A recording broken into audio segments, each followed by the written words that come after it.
자, 오늘 잠언 말씀입니다. 오랜만에 잠언 16장의 말씀으로 너의 행사를 여호와께 맡기라 라는 제목으로 말씀 나누길 원합니다.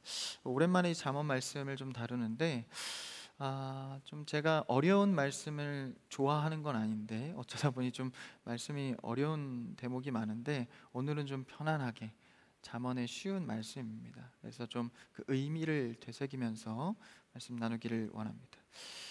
잠언의 말씀은 여러분 청년의 때에 꼭 읽어야 하는 책입니다. 우리가 인생을 살아가면서 여러 가지 환난과 결정을 맞닥뜨리게 되는데 그때 필요한 것이 바로 지혜입니다. 우리는 하늘의 시민권자로 살아가는 자이기 때문에 세계관과 가치관, 정체성 자체가 다릅니다. 그거에 걸맞는 삶을 결정하면서 살아가는 데에 잠언만한 지혜서는 없습니다. 그래서 여러분들이 평소에도 짧게나마 이 잠언서를 많이 접하시고 지혜 있는 사람 되기를 바랍니다. 이 지혜의 말씀 잠언은 특별히 관계에 대한 내용을 많이 다루게 됩니다. 우리도 이렇게 인생을 살고 또한 이렇게 사회 생활을 하다 보면 이게 뭐 기술이나 뭐 어떤 여건 이런 게 중요할 것 같지만 막상 사회생활을 해보면 가장 중요한 게 관계입니다. 사람과의 관계, 그렇죠? 이웃과의 관계. 말씀에서도 이런 관계의 측면에서 잠언서에는 이웃과의 관계와 또 가족 관계 그리고 하나님과의 관계, 심지어는 나아가서 사물과의 관계까지도 우리가 어떤 관계 설정을 하고 결정하느냐, 바로 이것을 탁월하게 잘하는 것이 지혜다라는 거예요. 그래서 잠언의 그 지혜를 우리가 잘 하나님의 꼴을 먹으면 이 관계의 문제에 있어서 자유할 수 있다라는 것이죠. 여러분 청년의 때에 어떠한 관계든지 잠언의 지혜로 할 수 있는 여러분 되기를 축복합니다. 아주 중요한 문제입니다. 그래서 일 못해서 힘든 거 경우보다 관계 때문에 무너지는 경우들이 얼마나 많습니까? 우린 크리스찬들로서 이런 관계의 문제를 어떻게 해야 될까를 생각해 봐야 하는 것이죠. 그래서 이런 종합적인 관계에 대한 이해와 태도가 곧 지혜입니다. 그래서 지혜 있는 사람의 관계를 들여다보면 그들의 말과 행동은 무언가 다릅니다. 그리고 또한 하나님의 관계 속에서 우리가 어떤 태도를 갖는가, 사람이 이 지혜를 가질 수만 있다면 참으로 많은 가치를 누릴 수 있는 것이죠. 잠언에서는 하나님을 통해서 하나님의 마음을 알아감을 통해서 이 지혜를 얻을 수 있다고 말합니다. 결국 우리는 하나님의 마음과 의도를 알아가는 지혜가 있어야 한다라는 것이죠. 그래서 오늘 말씀에서 이 제목처럼 너의 행사, 너의 하는 일을 여호와께 맡기라. 그래서 우선은 여호와를 우선하고 있죠. 우리의 삶의 태도일 텐데, 그러면서 오늘 말씀에 구체적으로 다루고자 하는 것은 사람이 해야 되는 영역, 사람에게 권한이 주어진 영역, 그리고 하나님께서 우리에게 하시는 영역, 이것을 분명하게 구분해 주고 있습니다. 저는 사실 이렇게 명쾌한 구분의 말씀을 좀 좋아하기도 하는데 1절과 9절과 33절에서 그런 비슷한 구분을 하고 있습니다. 한번 그렇게 분절적으로 좀 읽어볼까요? 1절, 9절, 33절은 없으니까 성경책으로 봐야겠죠? 마지막 절인데 세 절을 한번 읽어보겠습니다. 준비하셨죠? 우리 한번 1절부터 합독할까요? 시작.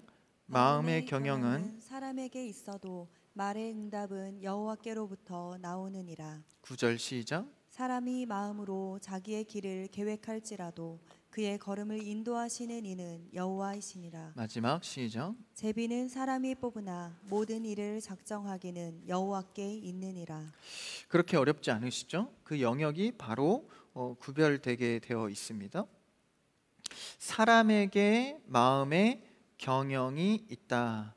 사람이 할 수 있는 영역은 마음의 경영. 그래서 이것이 우리에게 있고, 그러나 그에 대한 응답은, 그의 결과는 여호와께 있다라고 말합니다. 또 9절은 자신의 길을 계획하는 것은 사람이 해야 할 일이지만 그 걸음을 인도하시는 이는 여호와이시다.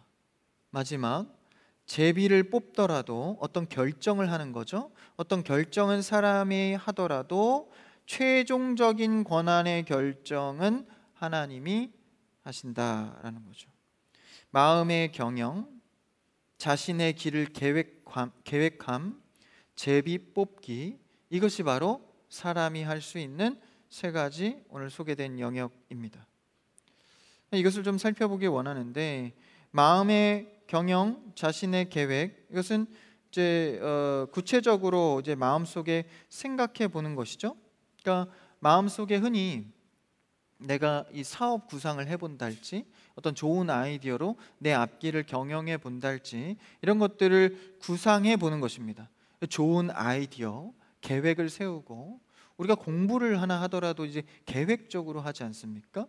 이런 마음의 계획을 말합니다. 여기서 마음의 경영이라는 것은 대략 여러 가지 생각을 그냥 떠올려 보는 것이 아닙니다. 구체적으로 마음의 꿈들을 정해 보는 것이죠. 마음의 구체적인 꿈들을 많이 정할 수 있기를 축복합니다. 마음의 계획들을 세우는 거예요. 이것은 이제 원어적으로 볼 때 꽤나 구체적인 계획입니다. 그래서 마음에 정하고 써보기도 하고, 그래서 우리는 삶에 마음의 경영이 있어야 합니다. 이것을 우리의 영역에서 해야 될 일로 소개하는 것이죠. 그 다음 9절에서는 길을 계획한다라고 말합니다. 길은 방향입니다. 다시 말하면 어떻게 행동할 것인가에 대한 구체적인 얘기입니다. 이제 내가 어떤 계획을 이제 세웠고 그에 대한 행동을 어떻게 할 것인가, 길을 계획한다라는 것이죠. 여러분, 아무리 많은 꿈을 꾸고 아무리 많은 계획을 세워도 구체적인 행동을 하지 않는다면 이것은 아무것도 되지 않을 것입니다. 마찬가지로 행동 계획까지 길을 계획한다라고 표현하고 있죠. 그 다음에 마지막으로는 제비를 뽑는다. 이제 실행하다 보면 결정할 일들이 생기게 되죠.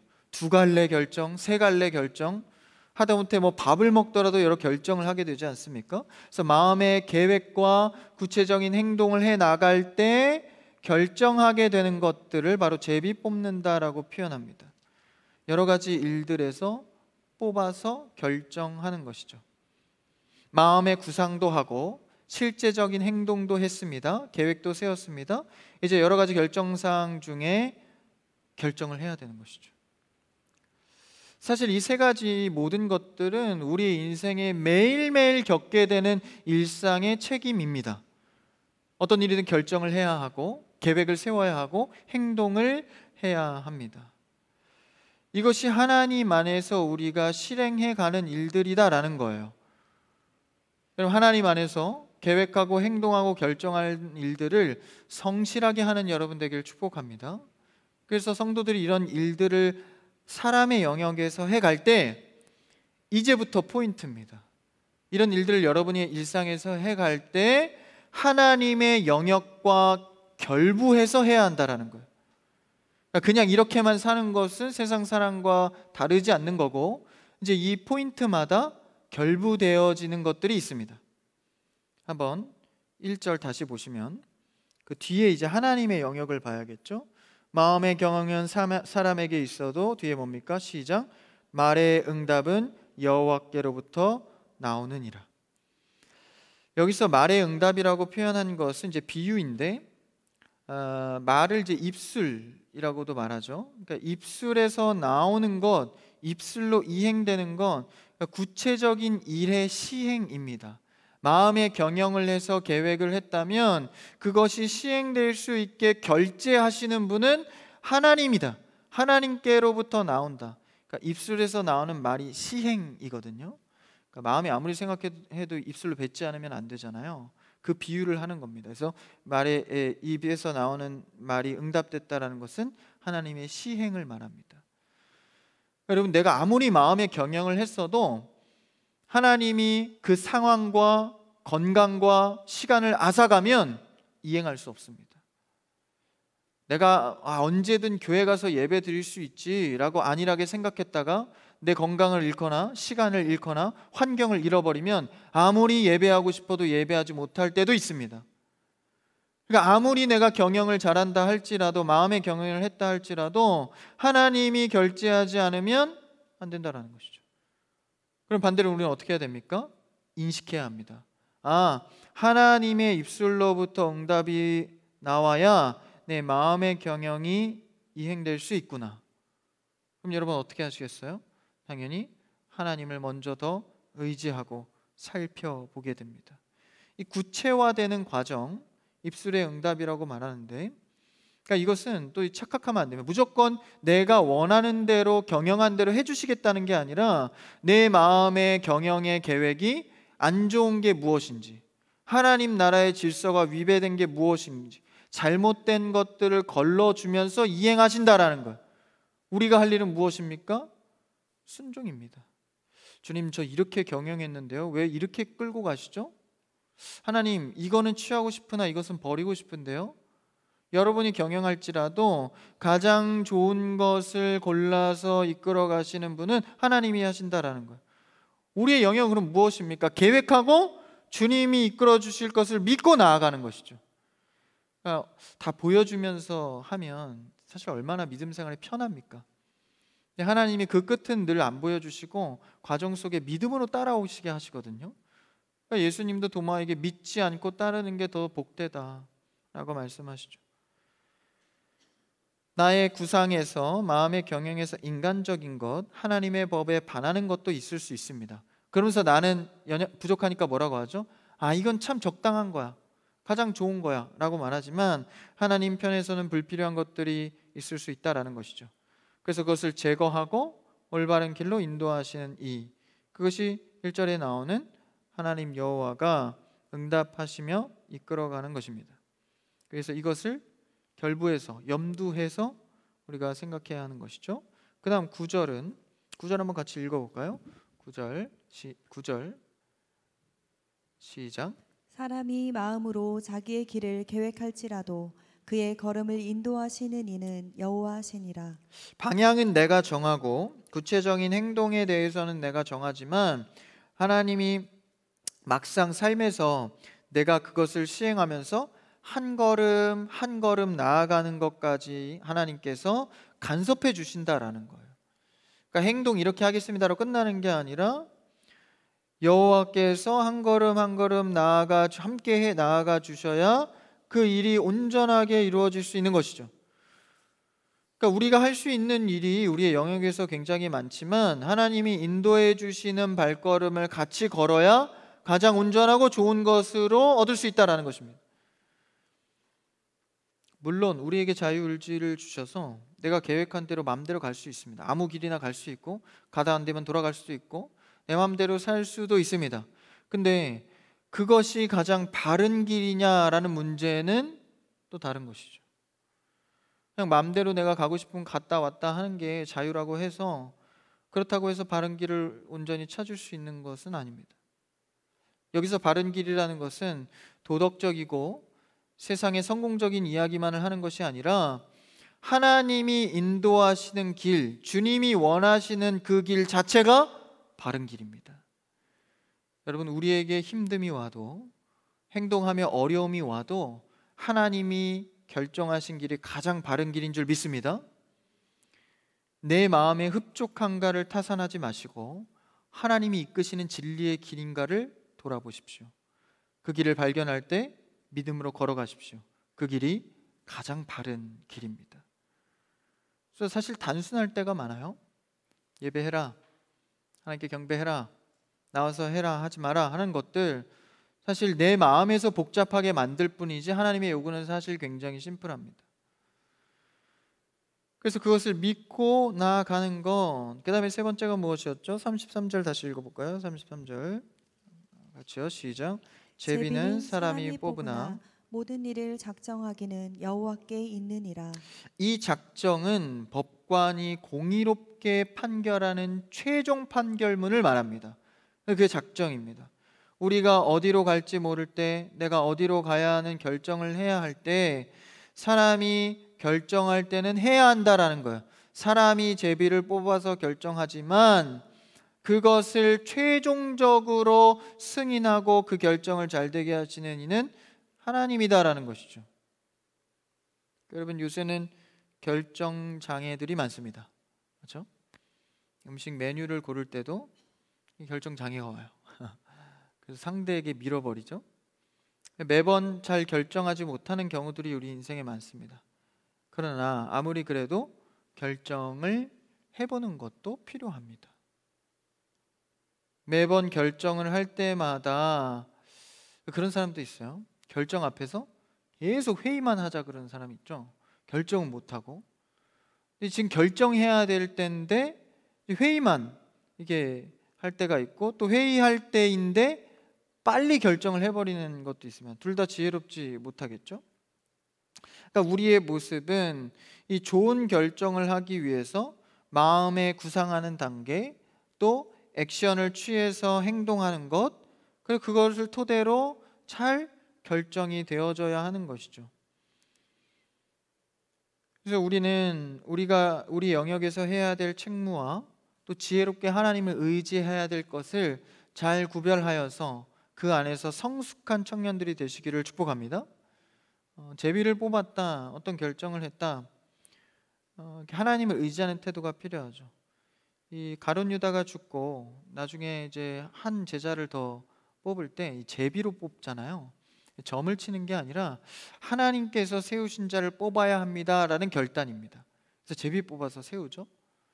이 제비 뽑기라고 해서 성경에서 비슷하지만 다른 용례가 보입니다. 예수님이 십자가 질 때 그 옷을 이 로마 군병들이 제비 뽑아서 가져가죠. 그러니까 자기 유익을 위한 제비 뽑음이냐, 아니면 하나님을 믿고 하나님의 신실한 일을 도모하느냐의 제비 뽑기는 완전히 다릅니다. 여러분도 어떤 결정을 할 때 하나님을 결부해서 생각하십시오. 하나님의 나라의 경영에 내가 과연 이 결정이 옳은 것인가? 교회를 사랑하고 주님을 사랑하는 마음에 과연 부합한 결정인가? 사실요, 나의 유익을 위해 하는 결정도 그렇게 어렵진 않습니다. 이건 나에게 유익이 되네, 이게 좀 더 유익이 이게 되겠네, 어렵지 않을 수 있어요. 그러나 우리는 하늘의 자녀, 주의 성도입니다. 하늘과 관련해서 하나님과 결부해서 생각한다면 또 다른 결정을 하게 될 수 있는 것이죠. 아브라함과 롯도 땅을 결정할 때 아브라함은 하나님 안에서 신실한 믿음을 갖고 롯에게 먼저 결정권을 주고 자신이 나중에 것을 택했습니다. 나중에 갔을 때 결국 축복받는 이는 하나님 안에서 결정한 아브라함이었습니다. 그 땅이 소돔과 고모라여서 저주를 받은 것이 아니라 하나님의 경영 가운데 결정한, 그러니까 아브라함이 소돔과 고모라를 결정했어도 사실 그 가운데에서는 하나님이 경영하시고 축복의 땅이 됐었을 것입니다. 어떤 결정을 하느냐도 중요하지만 하나님과 결부해서 내가 하나님과 함께 동행하며 결정하고 있는가, 아니면 전혀 기도도 하지 않고 하나님에 대한 마음도 읽지 않고 내가 원하는 대로만 결정한 삶을 살고 있는가, 그 결과의 끝은 양극단처럼 크게 벌어지게 됩니다. 이 똑같은 수평의 길을 간다 할지라도 각도가 조금만 틀어져도 그 끝은 상상할 수 없는 차이를 벌이게 되는 것이죠. 여러분, 어떠한 결정이든 하나님을 염두하며 결정하는 여러분 되기를 축복합니다. 그래서 1절, 9절, 33절에서 그 구별된, 그래서 우리가 인간의 편에서 허락되어서 해야 될 일, 하나님이 하시는 일들을 구별하고 태도와 행동을 잘 취해야 합니다. 그렇다면 우리가 기도가 늘어나겠죠. 의지하는 강구가 늘어나겠죠. 이것이 우리의 지혜입니다. 인생의 경영권이 우리에게 위탁되어진 영역이 1, 9, 3절에서 나오는 것이고, 이 부분 안에서 우리는 계획하고 결정하고 마음대로 살 수 있습니다. 그러나 반드시 기억해야 할 것은 이런 계획을 할지라도 구체적으로 일하시고 그 끝에 최종 결정은 주님께 주권이 있다라는 사실이죠. 그래서 우리는 말과 행동을 함부로 할 수 없는 겁니다. 그분께 주권이 있다는 생각을 하기 때문이죠. 여러분, 하나님과 더불어 생각하고 교제하는 여러분 되길 축복합니다. 그래서 3절에서 이제 결론적으로 이것을 함축해서 말해주고 있는데요. 오늘 본문 3절을 한번 읽어볼까요? 3절 같이요. 시작. 너의 행사를 여호와께 맡기라. 그리하면 내가 경영하는 것이 이루어지리라. 그러므로 너희의 행사를 여호와께 맡기라. 네가 하는 일을 하나님께 온전히 맡기라. 이루고자 하는 성취 여부를 여호와께 맡기라 라는 것입니다. 그리하면 네가 경영하는 것이 이루어지리라. 이 이루어진다는 것은 네 마음대로 원하는 대로 되게 해줄 게가 아니라 하나님의 뜻대로 역사하여 잘 세워진다라는 뜻입니다. 만약 여러분이 세운 결정이 바른 결정이라고 하나님께 승인이 된다면 잘 세워진다라는 거예요.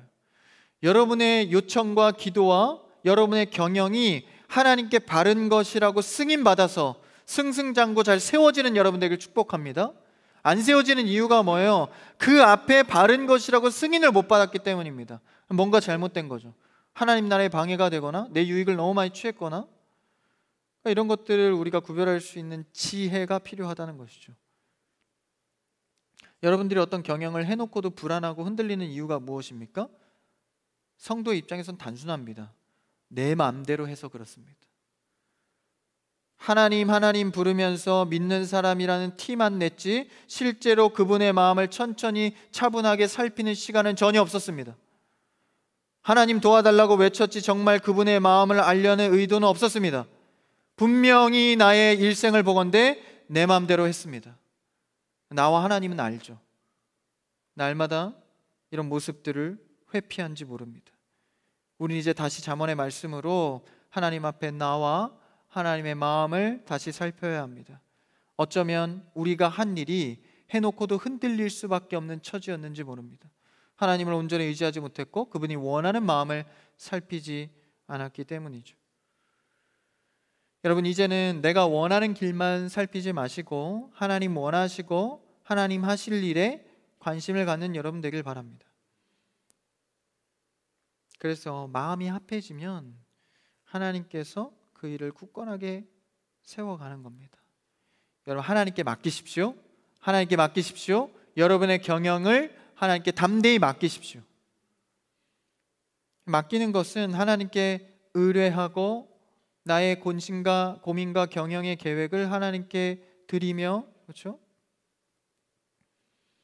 그래서 예배와 기도 가운데 온전히 주님의 생각을 읽어보고 천천히 가고 다시 한번 생각해보고, 그러면 맡긴다는 것의 내용의 의미는 구체적으로 어떤 것일까? 맡긴다는 것은 히브리어로 돌을 굴려서 그분께 가져간다라는 뜻입니다. 그러니까 돌을 굴리듯이 굴려가서 그분께 내려놓는다는 것이거든요. 이 돌이 굴러갈 때 이제 그런 의성어 같은 거 있잖아요. 뭐 대굴대굴, 뭐 쿵쿵, 뭐 이런 거 있잖아요. 그런 의미가 포함되어 있습니다. 그러니까 이 소리 내며 돌을 굴려 주께 가져가는 거예요. 그러니까 나 가져갑니다 라고 선포하며 가져가는 거죠. 여러분, 주님께 맡길 때는요 정말 하나님께 담대하게 온전한 믿음으로 맡기는 여러분 되기를 축복합니다. 담대하게 맡겨야 돼요. 그냥 어설프게 아무도 모르게 은밀하게 나중에 안 되면 가져올 수 있게 뭐 이렇게 하는 게 아니라 주님 아니면 안 됩니다. 내가 소리내어 기도하고 주님께 담대하게 나아가오니 주님 나의 경영을 주님께 맡기오니 들어주시옵소서. 담대한 믿음으로 나아가는 거죠. 조용히 그냥 이렇게 맡기는 게 아니라 은밀한 기도도 있어요. 근데 여러분의 경영을 맡기는 일은 그렇게 하는 게 아닙니다. 온전히 빼먹지 말고 다 맡기고 소리내어 맡기고 담대히 맡기고 나의 염려를 주님께 맡기는 것이죠. 어떤 일을 할 때도요 은밀하게 하는 일도 있지만 좀 나를 위해서 좀 얘기해야 될 때가 있어요. 사람들에게도 저 이렇게 할 겁니다. 담대하게 얘기할 때가 있는 거예요. 얘기하지 않으면 그냥 맨날 숨어서 하는 거, 안 되면 그냥 몰래. 그래서 어쩌면 여러분이 계획하는 것도 담대하게 해갈 필요가 있는 것이죠. 제대로 온전히 맡길 때 너의 행사를 하나님께서 들으시고 일하신다라는 것이죠. 그렇다면 맡기지 못하는 이유가 무엇입니까? 뭐 크게는 당연히 하나님을 불신하기 때문이죠. 이런 거를 해 주실까? 하나님의 뜻이라고 하면서 안 들어주시던데 머뭇거리기도 합니다. 또한 영적으로 게을러서 맡기지 못하는 경우도 꽤나 있습니다. 의심이나 머뭇거려서 못 맡기는 경우도 있지만 단순 게으름으로 맡기지 않을 때도 많습니다. 이 게으름이 계속되면요, 무섭습니다. 무덤덤해집니다. 나의 일에 대해서 하나님께 맡기는 것에 대해 덤덤해지는 거죠. 여러분, 우리는 하나님을 늘 영적으로 활기차게 믿어야 되는 줄 믿습니다. 할렐루야. 그래서 그냥 덤덤하게, 그냥 무기력하게 게으르게 하는 게 아니라 활기차게. 제가 어제 그 대학생들 패션쇼 가니까 막 활기가 막 있더라고요. 너무 좋더라고. 그래서 막 이렇게 우리 임지자매랑 사진도 찍고 이랬는데 그 무리했으니까 제가 자꾸 삼촌 같아서 좀 이제 대학생하고 안 어울리더라고요. 어울리었던 것 같은데 활기가 있어야 돼요. 그래서 이렇게 우리가 이 청년부 아닙니까? 이 젊음의 활기가 있지 않습니까? 영적으로도 마찬가지예요. 나이는 들어가나 영적으로는 젊음의 활기가 있어야 됩니다. 할렐루야. 그래서 여러분 게으르지 마시고 자신을 쳐서 깨워서 여러분들 활기 있게 주님께 맡기시고 기도하시고, 그렇죠? 게을러서 못 맡기는 경우가 있다라는 거예요. 그리고 또한 하나님께 맡길 때 이제 불편함이 들 수 있어요. 뭔가 내 뜻대로 안 되고 하나님이 하라는 대로 마음의 불편함을 가질 수 있는 것이죠. 하나님이 또 이렇게 날 귀찮게 하진 않을까? 그러나 마음의 경영과 자기의 행동의 계획과 제비 뽑는 일까지 여러분 하나님 맘대로 하는 게 아니라 이미 이런 영역에서 우리가 할 게 너무나도 많습니다. 이것만 해도 너무 많아요, 할 일이. 하나님 맘대로 언제 한다고 하셨습니까? 하나님은 우리를 인격적으로 대하시면서 할 영역들을 하라고 말씀하십니다. 그 가운데 하나님과 수정해 가며 하나님의 뜻에 순복하기도 하고 요청도 하고 이야기를 만들어 가는 것이죠. 여러분, 활기찬 그리고 즐거이 하나님께 맡기는 여러분의 인생 되기를 축복합니다. 그것을 그렇게 맡기면 나보다 나를 더 잘하시는 그분이 가장 좋은 길로 인도하신다라는 거예요. 여러분, 이렇게 하나님께 맡기지 않으면 하나님께 배울 수가 없습니다. 나 혼자 스스로 하고 헤쳐나가기 때문에 하나님의 방법을 배울 수가 없어요. 이 맡기고 기도하고 요청을 해야 그 안에서 하나님의 마음을 배우고 또한 겸손하게 됩니다. 하나님을 찾지 않으면요, 사람은 누구나 똑같습니다. 자기 옳은 소견대로 교만의 길로 갑니다. 하나님께 요청했을 때 하나님의 오묘함과 나의 계획을 아름답게 하심을 보게 되는 것이죠. 그래서 우리는 하나님의 방법을 이를 통해 배우고 겸손을 배우고 하나님의 뜻대로 나아가야 합니다. 우리 뜻대로 안 되는 일이 여러분 얼마나 많습니까? 그때마다 기억하십시오. 3절 한 번 더 읽어볼까요? 3절 시작. 너의 행사를 여호와께 맡기라. 그리하면 내가 경영하는 것이 이루어지리라. 여러분, 우리가 무슨 일을 하다가 꼬이고 안 되고 중첩되고 안 되면 더 안 되고 뭐 이럴 때가 있죠. 여러분, 그럴 때마다 3절을 10번씩 외치십시오. 여호와께 맡기라. 여호와께 맡기라. 2절도 한번 읽어볼까요? 2절 시작. 사람의 행위가 자기 보기에는 모두 깨끗하여도 여호와는 심령을 감찰하시느니라. 좀만 더 할게요. 시간이 많이 지났네. 또 속았어 오늘 강사님한테. 네. 잠을 깨우시고 2절에 보시면 내 행위와 계획이 깨끗하다고 괜찮다고 말하지만 이는 교만일 수 있다라는 거예요. 나를 더 잘하시는 주님께, 내 문제 위에 계신 주님께 내 행위와 계획을 점검받아야 됩니다. 우리 마음대로만 경영하다가 내 교만에 빠져서 하나님의 도우심이 아닌 죄인의 결정으로만 살아갈 수 있습니다. 하나님의 감찰하심을 들여다봐야 합니다. 살펴봐야 합니다. 그러니 마음은 경영하되 응답은 하나님께 맡기고 결정은 내가 했지만 작정은 하나님께 맡기고 살아가야 합니다. 자신을 너무 과신하지 마십시오. 하나님은 우리를 보며 기뻐도 하시지만 다 그렇지는 않다라는 거예요. 1절과 9절 33절에 하나님의 영역을 기억하셔서 하나님을 의지하는, 하나님과의 관계가 먼저 회복되는 여러분 되기를 바랍니다. 그렇게 의지하면 7절에 어떤 일도 발생합니까? 이 참 흥미로운데 7절 읽어볼까요? 7절 시작. 사람의 행위가 여호와를 기쁘시게 하면 그 사람의 원수라도 그와 더불어 화목하게 하시느니라. 하나님께 맡기면서 마음이 합한 자로 살아가면 놀랍게도 하나님을 기쁘시게 하는 맡겨드림을 하면 원수와 같은 관계도 알아서 화목하게 하신다라는 거야. 할렐루야. 여러분, 문제와 근심과 관계에 어그러짐 있습니까? 그거 해결하려고 인간적으로 뛰어다니지 마십시오. 먼저 하나님 앞에 결정과 행위를 바르게 하십시오. 그거 안 하고 사람에게 쫓아다니면서 자기 원하는 대로 말하고 행동하는 것 전혀 해결되지 않습니다. 좋은 관계도 얼마나 많은 노력을 해야 합니까? 심지어 원수의 관계마저도 하나님과의 관계가 바르면 해결하신다는 거예요. 여러분, 가정의 관계가 틀어졌습니까? 친구와의 관계가 틀어졌습니까?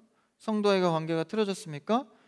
하나님께 하나님의 영역을 기억하여서 맡기시고 그의 경영의 방침대로 행동하시고 결정하십시오. 그 뒤에 원수와 관계, 친구의 관계를 바라보십시오. 그게 우리의 방법입니다. 알면서 왜 안 돼요? 알면서 왜 안 돼요? 잠언의 말씀 이 1절, 9절, 33절에 삶의 습관이 전혀 없기 때문입니다. 인간의 영역은 너무 잘하는데 하나님의 영역은 전혀 몰라서 결부하지 않죠. 염두하지 않습니다. 그러니 원수의 관계도 화목해지지 않습니다. 여러분, 그런 얘기 하죠. 원수를 어떻게 사랑해요? 원수를. 내 이웃도 못 사랑하는데. 여러분에게 하라는 게 아닙니다. 하나님의 경영 방침대로 살면 화목하게 되리라. 할렐루야. 그렇게 되는 거예요. 아주 중요한 포인트입니다. 여러분, 하나님은 우리에게 할 수 있는 영역을 위임하셨습니다. 공동의 경영자로 취급하십니다. 그러니 하나님 안에서 성실하게 살아가십시오. 경영하시고 계획하시고 결정하십시오. 그러나 하나님의 일을 우리를 통해서 하시기 때문에 하나님의 마음과 방법도 살펴보십시오. 사실 이것이 얼마나 영광스러운 일입니까? 하나님의 마음과 부합해 살아가는 것. 마지막으로 히브리서 13장 6절만 읽고 마칩시다. 13장 6절 히브리서 13장 6절 시작. 그러므로 우리가 담대히 말하되 주는 나를 돕는 이시니 내가 무서워하지 아니하겠노라. 사람이 내게 어찌하리요 하노라. 기억하십시오. 하나님이 먼저입니다. 사람 두려워하지 마십시오. 하나님을 두려워하십시오. 하나님의 경영과 말하신 방법에 따라갈 때 내 경영이 수정되고 하나님 편 온전하게 될 것입니다. 여러분은 마음의 경영, 길의 계획, 제비의 결정 가운데 이 계획과 결정을 하나님께 온전히 맡기며 살아가는 젊음의 때가 다 되시기를 주님의 이름으로 축복합니다.